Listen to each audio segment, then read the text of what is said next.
हे students, welcome है आपका इस न्यू पार्ट के अंदर।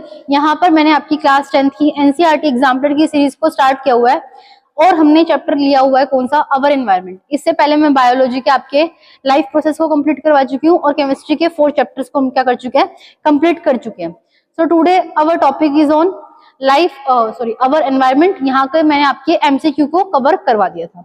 सो आज हम क्या डिस्कस करने वाले हैं, शॉर्ट आंसर टाइप क्वेश्चन। क्या डिस्कस करेंगे, शॉर्ट आंसर टाइप।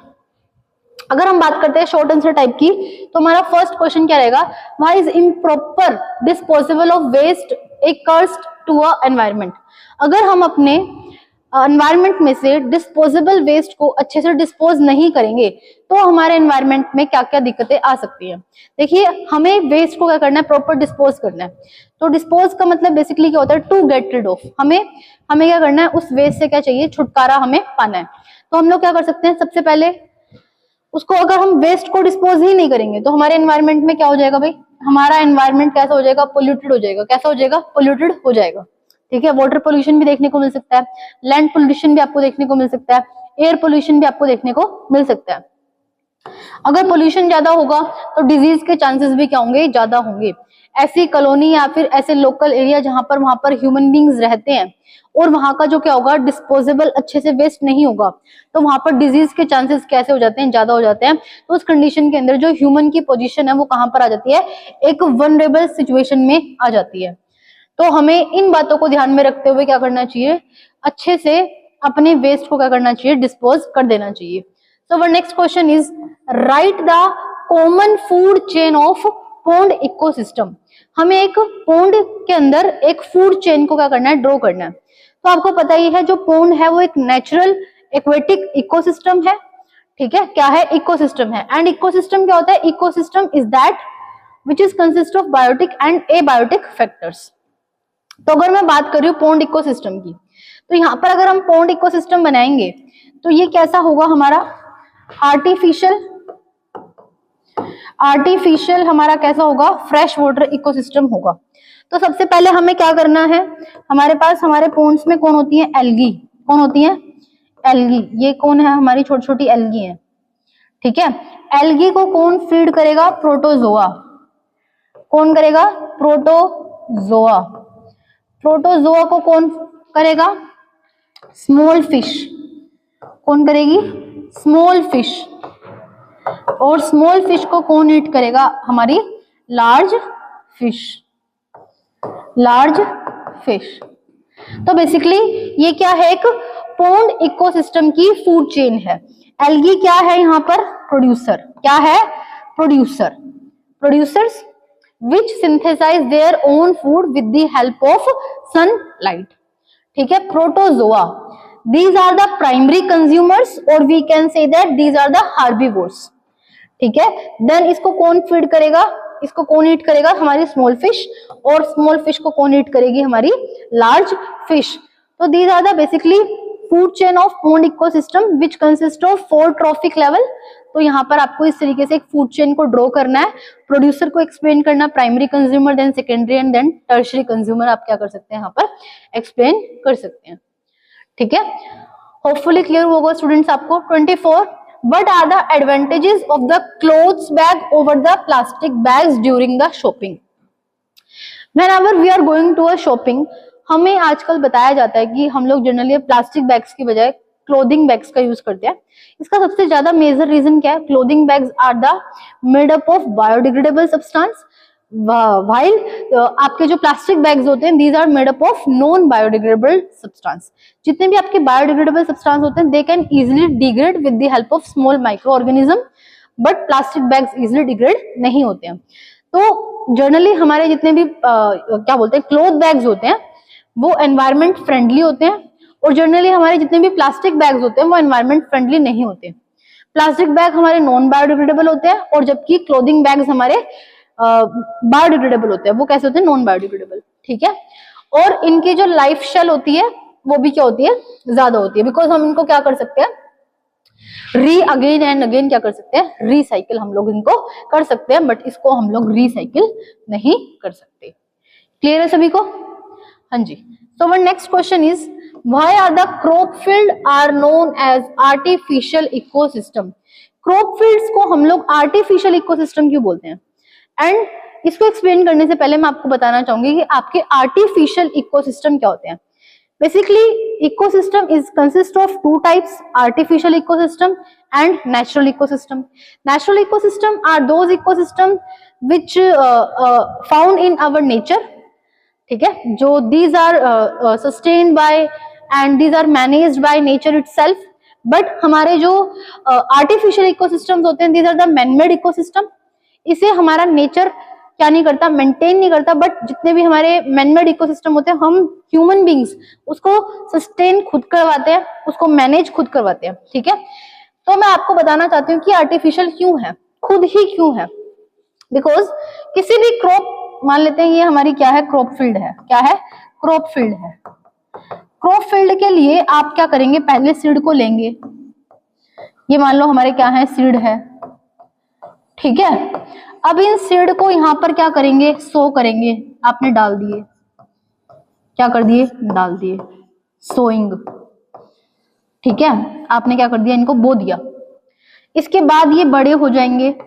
कैसे बड़े होंगे, क्योंकि आप इनको proper A biotic condition provide कर रहे हैं. क्या प्रोवाइड कर रहे हैं, ए बायोटिक कंडीशन आप क्या कर रहे हैं, प्रोवाइड कर रहे हैं. मान लो, क्योंकि हमें हर चीज क्या करनी पड़ती है खुद ही. जैसे ये वाइल्ड फॉरेस्ट की तरह नहीं है जहां पर नेचर आपका खुद काम करता है. यहाँ पर हम बीज भी खुद डालते हैं, ठीक है, इरिगेशन भी हम ही करते हैं, पानी भी उनको ही देते हैं, कोई उनके ऊपर हार्म ना हो, ठीक है, उनको इंसेक्ट से प्रिवेंट करना है तो उसको भी हम खुद ही करते हैं. मतलब ये मैनुअली है, मैनेज है, और सस्टेन जिसको कर रहे हैं वो ह्यूमन बींग्स के थ्रू ही हो रहा है. तो इसलिए ये कैसा सिस्टम है आपका, बेसिकली एक आर्टिफिशियल इकोसिस्टम है. कौन सा, क्रॉप फील्ड. तो हम यहाँ पर ए बायोटिक कंडीशन देते हैं, फिर क्या करते हैं, इसको हार्वेस्ट करते हैं. क्या करते हैं, हार्वेस्ट करते हैं. तो बेसिकली हम लोग ही इसको क्या कर रहे हैं, मैनेज कर रहे हैं, हम लोग ही क्या कर रहे हैं, इसको सस्टेन करवा रहे हैं. तो ये कैसा इकोसिस्टम होगा आपका, आर्टिफिशियल इकोसिस्टम होगा. Hopefully this question is clear to all. Next question है, differentiate between biodegradable and non biodegradable substances, cite examples. हाँ जी, हम लोग एक बार देख लेते हैं कि बायोडिग्रेडेबल एंड नॉन बायोडिग्रेडेबल हमारे कौन से सब्सटेंसेस होते हैं. ठीक है, यहाँ पर हमारे क्या रहेंगे, नॉन बायोडिग्रेडेबल, नॉन बायो, और यहाँ पर हमारे कौन से रहेंगे, बायो. ठीक है, कौन से होते हैं, biodegradable substances are those substances which can be converted into a smaller substance. ठीक है, हम यहाँ पर कॉम्प्लेक्स को किसमें कन्वर्ट कर देते हैं, स्मॉलर या सिंपलर सब्सटेंसेस में क्या कर देते हैं, कन्वर्ट कर देते हैं. बट यहाँ पर ऐसा नहीं होता, यहाँ पर ऐसा नहीं होता, जबकि नॉन बायोडिग्रेडेबल में ऐसा नहीं होता है. ठीक है, नहीं होता, कॉम्प्लेक्स आपके सिंपल में कन्वर्ट नहीं होते. जबकि बायोडिग्रेडेबल कैसे होते हैं आपके, एनवायरमेंट फ्रेंडली होते हैं. कैसे होते हैं आपके, एनवायरमेंट फ्रेंडली होते हैं, एनवायरमेंट फ्रेंडली होते हैं. ये आपके एनवायरमेंट फ्रेंडली नहीं होते हैं. ठीक है, बायोडिग्रेडेबल आपके पोल्यूशन कोज नहीं करते हैं, ये आपके क्या कोज करते हैं, पोल्यूशन. ये क्या कोज करते हैं, पोल्यूशन कोज करते हैं. क्या कोज करते हैं, पोल्यूशन कोज करते हैं. ये आपकी क्या करते हैं, पोल्यूशन कोज करते हैं. और ये क्या नहीं करते, पोल्यूशन कोज नहीं करते हैं. हाँ जी, वो क्या पूछ रहा है आपसे एग्जांपल. तो आपको 3 एग्जांपल, मतलब 3 पॉइंट आपको समझ में आ गए होंगे. बायोडिग्रेडेबल कौन से होते हैं, जो कि एनवायरमेंट फ्रेंडली होते हैं. नॉन बायोडिग्रेडेबल, नॉन एनवायरमेंट आपकी क्या होते हैं, फ्रेंडली होते हैं. ये इजिली डिकम्पोज हो जाते हैं, बट वो इजिली डिकम्पोज नहीं होते हैं. ठीक है, बायोडिग्रेडेबल आपके पोल्यूशन कोज नहीं करते हैं, नॉन बायोडिग्रेडेबल आपके पोल्यूशन कोज करते हैं. बायोडिग्रेडेबल के एग्जांपल लर्न करेंगे, क्या होंगे भाई, लाइक आपका वुड. ठीक है, वुड हो गया, पेपर हो गया, ठीक है, वेजिटेबल पल्प हो गए, एटसेट्रा. ठीक है, और नॉन बायोडिग्रेडेबल में लाइक आपका डीडीटी हो गया, प्लास्टिक हो गई, डिटर्जेंट हो गया. तो ये सब आपके क्या हैं, नॉन बायोडिग्रेडेबल हैं. कैसे हैं, नॉन बायोडिग्रेडेबल हैं. क्लियर है सभी को. होपफुली क्लियर हुआ होगा। नेक्स्ट क्वेश्चन पे चलते हैं। Question number 27, suggest one word for each of the flowing statements. हमें एक वर्ड सजेस्ट करना है हर स्टेटमेंट के लिए। The physical and the biological world where we live, the world where it the connection between physical and the biological world, this sphere is known as environment, this place is known as environment. तो यहाँ पर क्या आएगा हमारा environment, environment, environment, ठीक है। Each level of a food chain where the transfer of energy takes place, each level क्या कहलाएगा, ट्रॉफिक लेवल, क्या कहलाएगा, ट्रॉफिक लेवल। टीएल का क्या मतलब है, trophic level. The physical factors like temperature, rainfall, wind and the soil of an ecosystem is known as a biotic factor. क्या बोलेंगे इनको, ए बायोटिक फैक्टर। क्या बोल सकते हैं, ए बायोटिक फैक्टर हम लोग क्या करेंगे, बोल देंगे इसको। Organism which depend upon the producers either directly और इनडायरेक्टली फॉर द फूड, जो कि प्रोड्यूसर्स के ऊपर क्या कर रहे हैं, डिपेंड कर रहे हैं डायरेक्टली और indirectly. These are known as herbivores और प्राइमरी कंज्यूमर्स। क्या बोलते हैं इनको, प्राइमरी कंज्यूमर।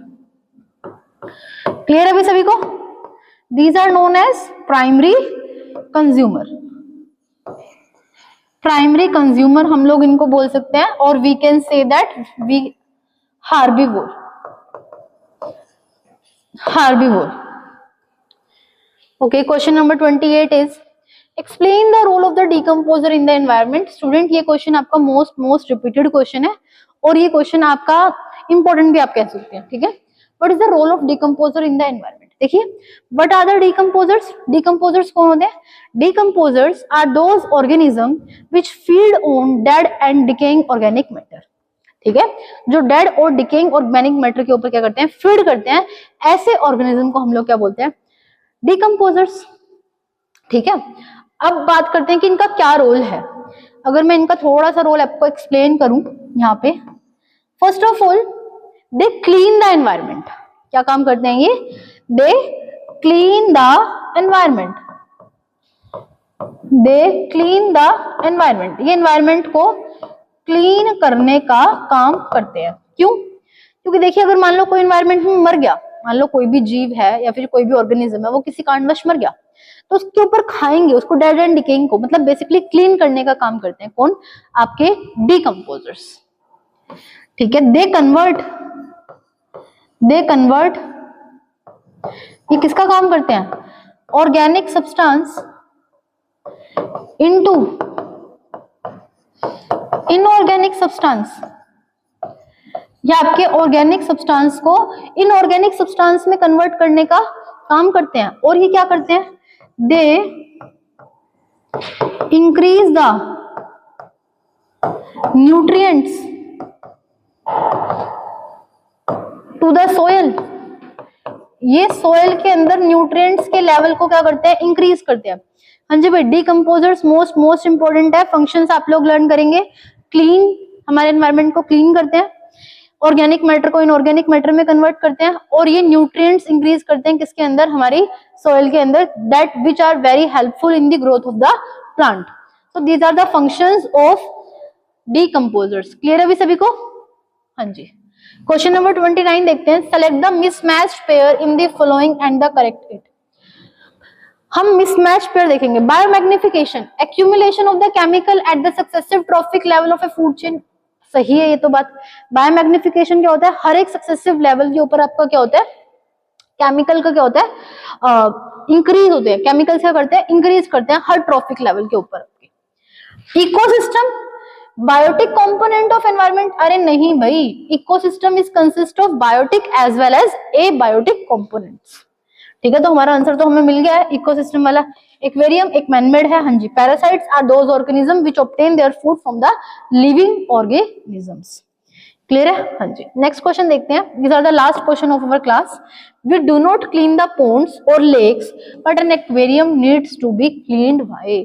ये भी क्वेश्चन आपका बहुत इंपॉर्टेंट है। वो बोलता है कि हमें तालाबों को साफ करने के लिए जरूरत नहीं पड़ती, हमें तालाब और झीलें जनरली साफ नहीं करने पड़ते, बट एक्वेरियम को हमें बार बार रेगुलर 15 डेज के अंदर क्या करना पड़ता है, साफ करना पड़ता है। तो देख लेते हैं जितने भी हमारे पोन्ड्स हैं और लेक हैं, these are the natural ecosystem. क्या है ये, नेचुरल इकोसिस्टम है, जबकि एक्वेरियम क्या है, एक मैनमेड इकोसिस्टम है। क्या है, मैनमेड इकोसिस्टम है। अगर वो नेचुरल है तो वहां पर आपके डीकंपोजर्स देखने को मिलेंगे, ठीक है। नेचुरल इकोसिस्टम्स के अंदर क्या होते हैं, डीकंपोजर्स होते हैं, जबकि एक्वेरियम के अंदर क्या होती है, आपकी फिशेज होती हैं। अगर कोई फिश बाय चांस मर जाती है या फिर उसको हार्म हो जाता है तो क्या होती है, मर जाती है। मर जाने के बाद वहां पर कोई भी डीकंपोजर्स ऑर्गेनिज्म प्रेजेंट नहीं है जो उसको खा ले, जिसकी वजह से आपका जो एक्वेरियम है वो क्या हो जाए, क्लीन हो जाए। तो हर 10 से 15 दिन के बाद हमें एक्वेरियम को साफ करने की रिक्वायरमेंट होती है, जबकि नेचुरल इकोसिस्टम के अंदर हमारे पास नेचुरली डीकंपोजर्स प्रेजेंट होते हैं, इसलिए हमें उन इकोसिस्टम को क्लीन करने की रिक्वायरमेंट नहीं होती है। तो these are the questions of our environment. यहाँ पर हमने बेसिकली शॉर्ट आंसर टाइप्स को क्या किया, हमने डिस्कस किया है। होपफुली स्टूडेंट्स आपको समझ में आए होंगे। These are very small chapter, ठीक है, these are the very small chapter, but questions are also very easy. तो आप लोग थोड़ा सा ही भी समझेंगे तो ये क्वेश्चंस आपसे लग जाएंगे, ठीक है। बस आपको छोटी छोटी बातों को ध्यान रखना है और आपसे क्वेश्चंस बहुत इजीली डील हो जाएंगे। सो स्टूडेंट्स आज के लिए इतना ही, मिलते हैं अपनी नेक्स्ट वीडियो के अंदर। Thanks for watching, please stay continued with this series.